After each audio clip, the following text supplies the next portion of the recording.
یعنی صرف عمل کا امتحان نہیں ہے، علم کا بھی امتحان ہے۔ اللہ تعالیٰ نے علم کے امتحان میں ہم کو ڈالا ہے۔ قرآن مجید میں اس کے بڑے ہی غیر معمولی شواہد ہیں۔ اللہ تعالیٰ تو کوئی حکم دیتے ہیں اور ہم اپنی عقل سے اس کو دریافت کر سکتے ہیں تو بالعموم اس کی وضاحت بھی نہیں کرتے۔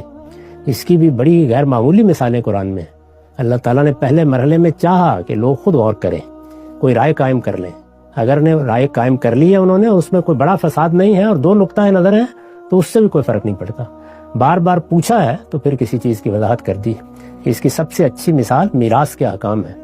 وہاں بہن بھائیوں کا حصہ پہلے بیان نہیں کیا اور اس میں ایک ایسی بات کہہ دی ہے کہ اس بات کو پڑھنے کے بعد ہر سوچنے سمجھنے والا آدمی اس حصے کا خود استنباط کر سکتا ہے۔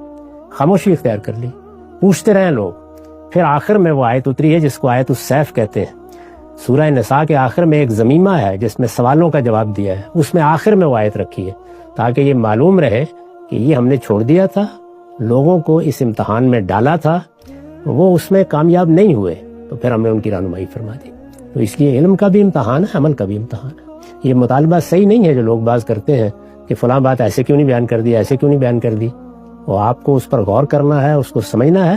اس میں البتہ اللہ نے بڑا کرم فرمایا ہے کہ اگر اپنی طرف سے کوئی کوتاہی نہیں کی اور پھر بھی غلطی ہو گئی تو وہ اس غلطی پر مواخذہ نہیں کرتے۔